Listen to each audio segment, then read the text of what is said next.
Bom dia, pessoal. Hoje nós vamos fazer uma revisão sobre a revisão parcial do segundo bimestre, certo? De História e de História da Arte. Então, eu selecionei algumas questões de acordo com o roteiro de estudo que eu vou enviar para vocês. A nossa primeira questão é sobre a História da Arte. Você tem aí uma pintura do Magritte chamada de Reprodução Proibida. Observe que a pintura ela traz algumas coisas meio assim complicadas. A pessoa está se olhando no espelho e ao invés de a imagem ser refletida no espelho ser a face dela, nós temos aí a reprodução da própria parte que está sendo refletida na primeira imagem. Então, essa questão do Enem, ela aborda o surrealismo. O surrealismo configurou-se como uma das vanguardas artísticas europeias do início do século XX. René Magritte, pintor belga, apresenta elementos dessa vanguarda em suas produções. Um dos traços do surrealismo presente nessa pintura é: o que é que vai acontecer? Você vai identificar qual a característica do surrealismo presente na pintura. Não é a colagem, está na letra E, não é automatismo, que está na letra D, não é perspectiva, apesar de existir a perspectiva. Não é crítica ao passadismo, mas é a justa posição de elementos díspares, que o homem se observa no espelho e, no entanto, a imagem refletida não é aquela que deveria ser. Então, vamos comentar a questão. O que é que você pode observar que eu fiz aqui no detalhe? Observe que o livro, na parte de baixo, o reflexo do livro no espelho está correto, certo? Mas já a imagem do homem, não.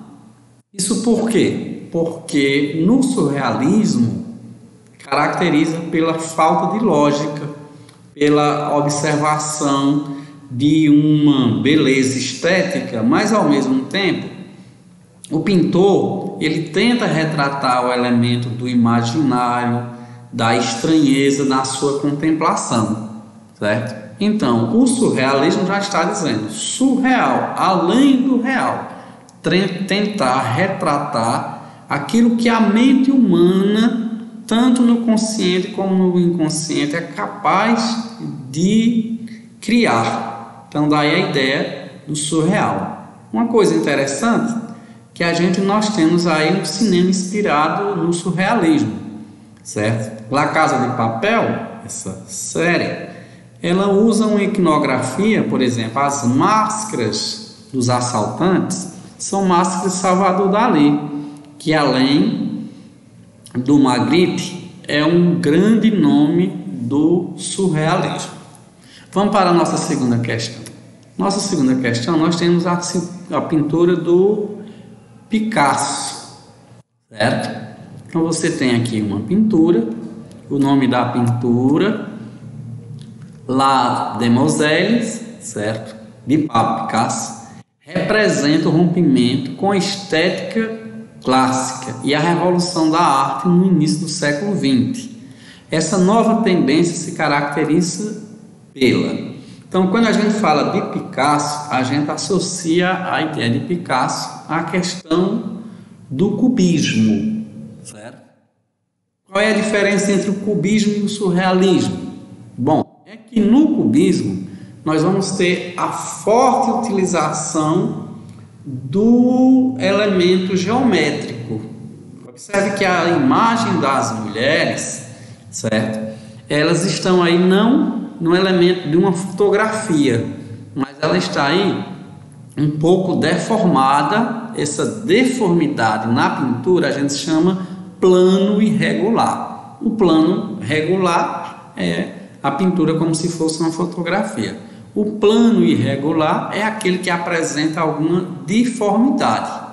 Mas o surrealismo também traz algumas deformidades. Só que o cubismo, essa deformidade é característica de quê? É característica pelas formas geométricas. Então, se no surrealismo eu tenho uma deformidade, mas essa deformidade no surrealismo ela é marcada justamente por aquilo que é surreal, que não é fácil você identificar. No cubismo você pode identificar. Observe que você tem aí 5 mulheres, certo? Algumas delas estão usando máscaras. O que caracteriza o corpo dessas mulheres são as formas geométricas que são utilizadas aí na representação delas, que não é um plano regular, ou seja, o rosto, o corpo não está detalhado como se fosse uma fotografia. Então, no cubismo nós temos a geometrização da forma, a geometrização das formas dá o caráter justamente desse plano irregular.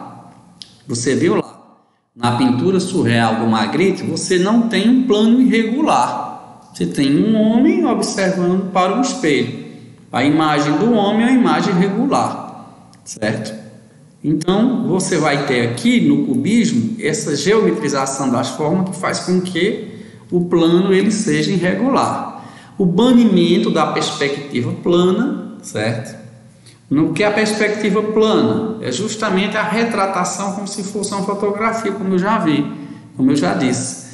Então aqui você tem a multiplicação de pontos e vistas. Veja, essa pintura fala sobre prostitutas. Essas prostitutas, elas estão aí, umas com máscara, outras não. O que é que representa isso? Então a pintura vai me dar multiplicação de pontos de vistas, vários planos da realidade. As mulheres com máscaras, as mulheres sem máscaras. Então é isso que caracteriza a pintura cubista. Vamos agora para uma terceira questão. Então a primeira e a segunda questão foi de história da arte, as chamadas os movimentos modernistas na arte, as chamadas vanguardas europeias. Então aqui nós vamos para uma outra questão, que é sobre a Conferência de Bandung. O texto fala o seguinte, que a Conferência Afroasiática examinou ansiosamente a questão da paz mundial e da cooperação. Tomou-se nota com uma profunda inquietação do estado de tensão internacional do perigo de guerra atômica. Em verdade, todas as nações deveriam ter o direito de escolher livremente seus próprios sistemas políticos e econômicos e seu próprio modo de vida, conforme os princípios e objetivos das Nações Unidas.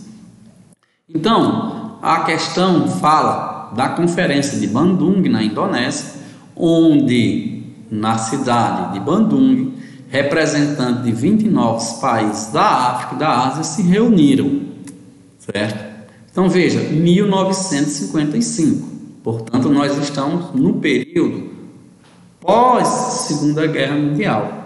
E o período pós-Segunda Guerra Mundial ele é marcado pela bipolarização, a disputa política, econômica, militar, cultural e ideológica entre dois blocos e sistemas políticos e econômicos antagônicos. O capitalismo, liderado aí pelos Estados Unidos, e o socialismo, liderado aí pela União Soviética. Então nós chamamos isso de Guerra Fria.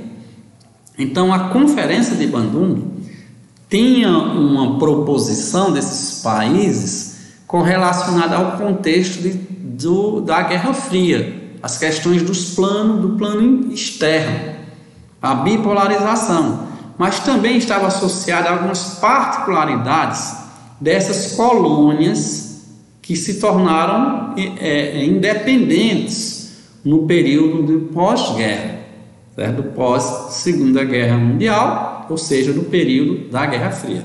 A emancipação das colônias afroasiáticas estão associadas ao período pós-Segunda Guerra e o período da Guerra Fria. Então aqui é para vocês identificar quais os objetivos da Conferência de Bandung. Uma delas é o que nós chamamos de não alinhamento. Os países da Conferência de Bandung estavam diretamente associados à liberdade de optar se ou não se alinhava aos Estados Unidos e à União Soviética. No propósito da Conferência de Bandung, o nome é bastante expresso, não tem esse se, é propositalmente o não alinhamento, ou seja, nem apoiar os Estados Unidos e nem apoiar a União Soviética. Então nós ficamos aí aos princípios, certo?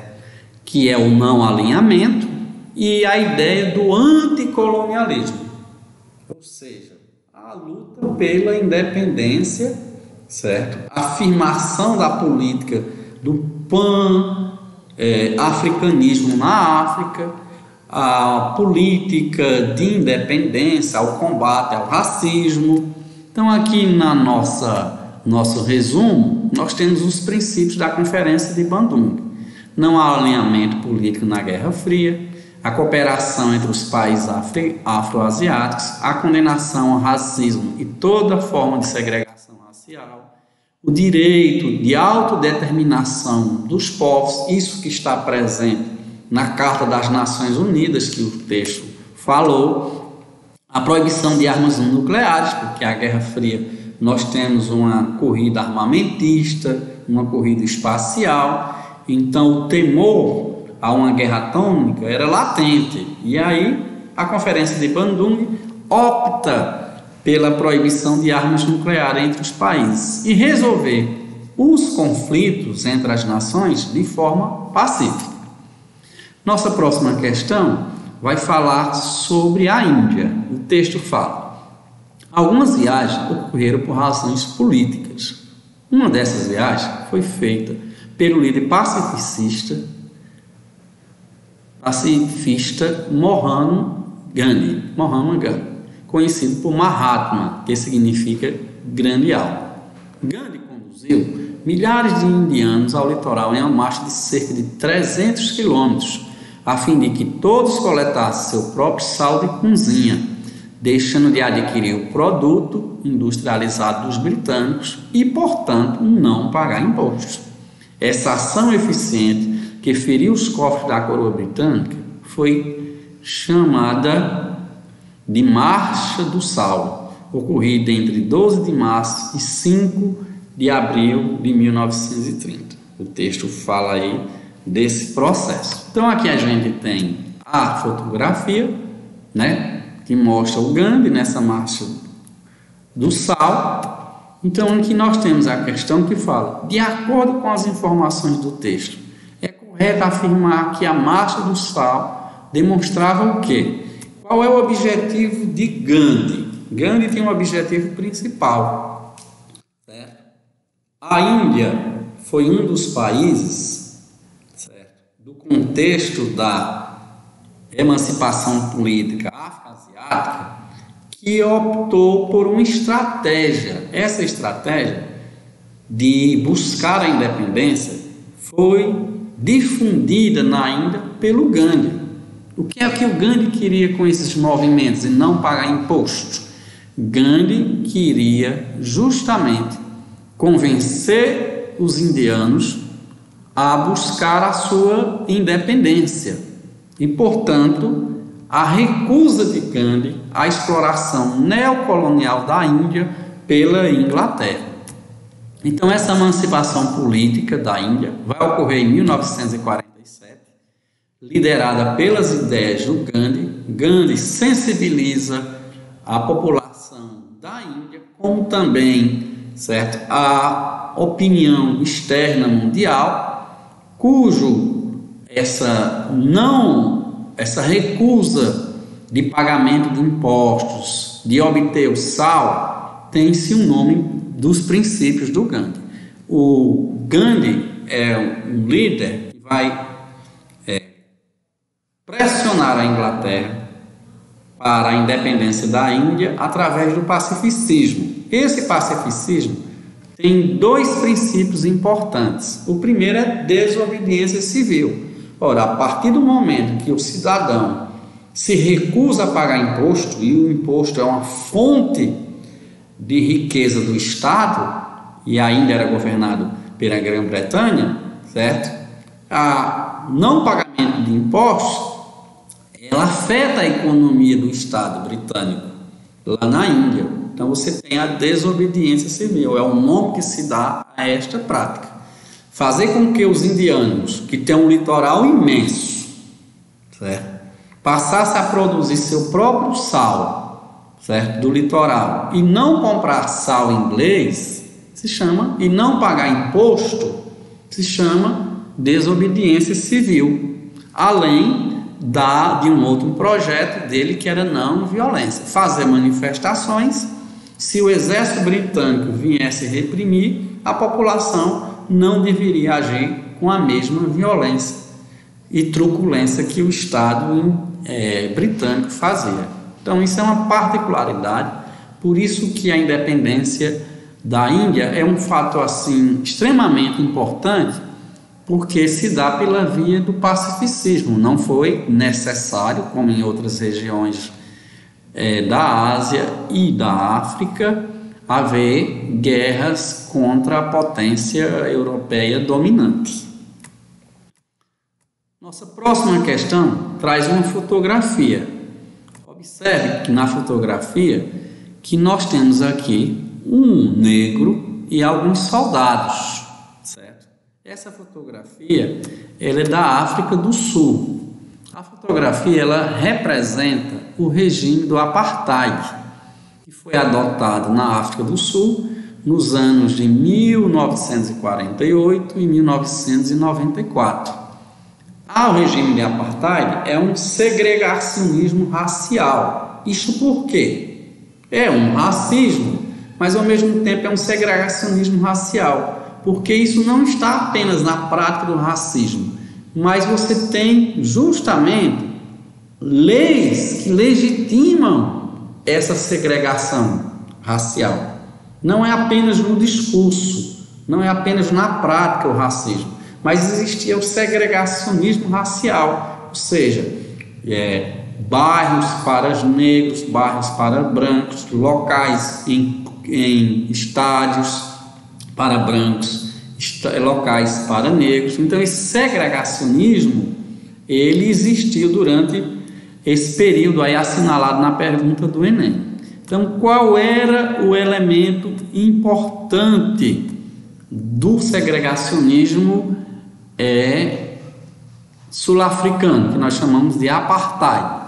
Era justamente determinar quais são as ações que podem ser desenvolvidas pelos negros e quais as ações que não são desenvolvidas pelos negros sul-africanos.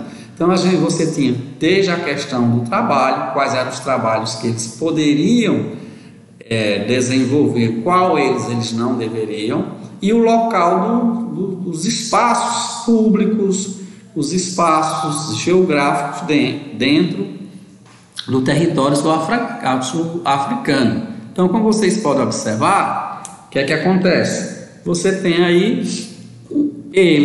para ele se movimentar de um local para outro, ou seja, de um bairro negro para um bairro branco, ele precisava ter uma lei de passe, que era justamente uma espécie aí de uma carteirinha, vamos assim dizer assim, não é? De uma autorização dada pelo Estado, não é? Um passaporte, para ser mais direto, né? Então precisava ter um documento pelo qual a pessoa tinha autorização de estar em outras regiões da África do Sul. Nossa questão vai explicar justamente a África do Sul. A África do Sul teve uma independência pacífica, certo? Mas permaneceu pós-independência o apartheid, que é esse regime de segregação racial instalado na África do Sul, certo? Vocês observam aí o cartaz traduzindo mostra as diferenças de espaço frequentado por brancos e negros. O grande nome da luta anti-apartheid é Nelson Mandela. Nelson Mandela vai se destacar, né? Vai ser preso por quase 30 anos por se opor a um regime de segregação racial na África do Sul. Vamos para a nossa próxima questão. Então nós vamos ter aqui um texto que fala: virou-se para a teoria, este ainda não dormia, sem medo, segredou-lhe. O que conta é a ação. Os problemas do movimento resolve-se fazendo ação armada. A mobilização do povo de cabina faz-se desenvolvendo a ação. Os problemas pessoais resolvem na ação. Não é ação à toa, é uma ação por si, mas a ação revolucionária. O que interessa é fazer a revolução, mesmo que ela venha a ser traída. Então, esse texto literário reflete um pouco daquilo que foi extraído de um romance angolano que refere-se à luta do movimento popular de libertação de Angola, que é um dos movimentos que objetivava a independência deste país. Na obra de ficção, aparecem diversos temas presentes no conflito. Certo? A Angola buscava a sua independência, e na Angola existiam diversos movimentos, não era um movimento unificado. Então, a obra literária, ela vai trazer essa possibilidade, que é o quê? A impossibilidade de saídas negociadas. Então, houve a necessidade de partir para a luta armada. Então, havia 3 grupos que lutavam contra a colonização portuguesa, que nós vamos ver aqui agora, né? A independência de Angola, ela vai se dar dentro de um contexto. Primeiro, porque que Portugal exerceu um domínio muito além do que os países europeus. Por 2 razões. Portugal não está nas potências envolvidas na Segunda Guerra Mundial. Segundo, o totalitarismo português, certo? Ele não foi derrubado com a Segunda Guerra Mundial. Ele prevaleceu até o início da década de 1970. Terceiro, que Angola é uma região rica em diamantes e rica em petróleo. Então, Portugal manteve essa dominação até o período em que o salazarismo, que é o nome que a gente dá ao regime totalitário de Portugal, certo? Se estabeleceu, certo? Veja que a independência de Angola é pós-salazarismo, e o que houve foi uma independência unilateral que levou a uma guerra civil. 3 grupos estão nessa linha de frente: o Movimento Popular por Libertação de Angola, a Frente Nacional de Libertação de Angola e a União Total pela Independência de Angola, cujo movimento vitorioso vai ser o Movimento Popular Libertação de Angola, que o trecho